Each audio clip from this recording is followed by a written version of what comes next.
What human beings can be, wrote the psychologist Abraham Maslow, they must be. In the early 20th century, psychologists were primarily concerned with the sicknesses that afflict the human mind.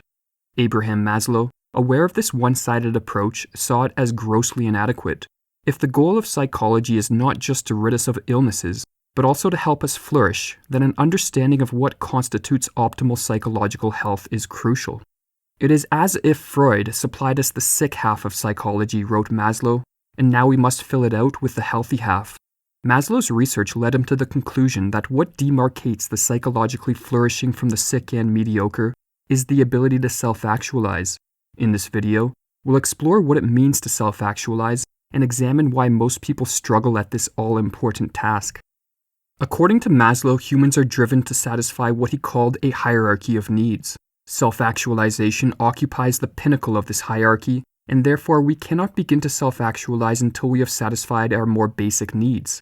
These basic needs include the things necessary for our survival, such as food, water, and shelter, as well as those things required for a basic modicum of psychological health, such as safety, love, status, belongingness, and self-esteem. Only after these basic needs are satisfied can we begin down the path of self-actualization and strive, in the words of Maslow, to become everything one is capable of becoming. Musicians must make music, wrote Maslow. Artists must paint. Poets must write if they are to be ultimately at peace with themselves. What human beings can be, they must be. They must be true to their own nature. This need we may call self-actualization. It refers to man's desire for self-fulfillment, namely to the tendency for him to become actually in what he is potentially. When we begin the process of self-actualization, mastery of self becomes our way of life. We view our psyche as a vast unexplored terrain and are motivated to gain a greater knowledge of its inner depths. Rather than being driven solely by wealth or status, we choose an ambitious and meaningful life mission. As we strive to achieve our goals, we devote our energies to mastering the necessary skills, and in the process, we actualize our latent potentials.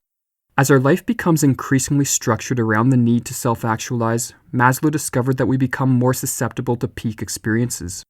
Self-actualizing people, wrote Maslow, have the wonderful capacity to appreciate again and again, freshly and naively, the basic goods of life, with awe, pleasure, wonder, and even ecstasy, however stale these experiences may have become to others.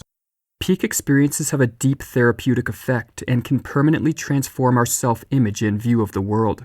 While they cannot be voluntarily stimulated, Maslow discovered that they arise spontaneously in self-actualizers far more frequently than in the majority of the population, implying that they are a byproduct of the personal growth that self-actualizers experience as they cultivate their skills and strive to realize their potential. Another trait shared by self-actualizers is their tendency to be free from the constricting need for social acceptance and the obsession many people have with social comparison. Rather than looking to others for approval or to social standards or authorities to determine how to live, such individuals defer matters of judgment to their own conscience. The French philosopher Montaigne, who exhibited this characteristic, captured it in the following line from his essays: "I have my own laws and my own court to judge me, and I refer to these rather than elsewhere." Or as Maslow explains, self-actualizers have become strong enough to be independent of the good opinion of other people, or even their affection. The honors, the status, the rewards, the popularity, the prestige, and the love they can bestow must have become less important than self-development and inner growth.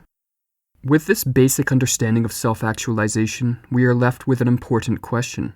If all of us can, in principle, self-actualize, why do so few of us end up doing so? Why, in other words, do most of us become more complacent, conformist, bitter, and neurotic as we age, rather than more individualized, joyous, creative, and productive? Maslow spent much time deliberating this question, and to answer it he suggested that there exist regressive forces in the psyche which inhibit growth. We must understand, he wrote, that the dark forces are as normal as the growth forces. While most of us will claim that actualizing our potentials is something we desire to do, in reality we are often far more attracted by the easy path of safety and comfort. We avoid challenges which would lead to personal growth, refuse to face up to our fears, and remain passive in a manner which inhibits our capacity to self-actualize. The pull of these regressive forces places us in a dangerous position, for if we allow ourselves to succumb to them, then over time we will pay a steep price. Anxiety, guilt, shame, and self-hate will manifest and torture us internally.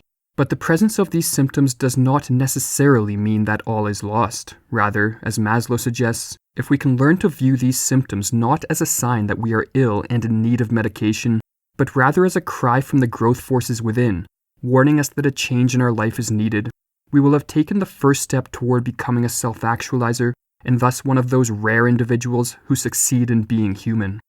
He who belies his talent, wrote Maslow, the born painter who sells stockings instead, the intelligent man who lives a stupid life, the man who sees the truth and keeps his mouth shut, the coward who gives up his manliness. All these people perceive in a deep way that they have done wrong to themselves and despise themselves for it.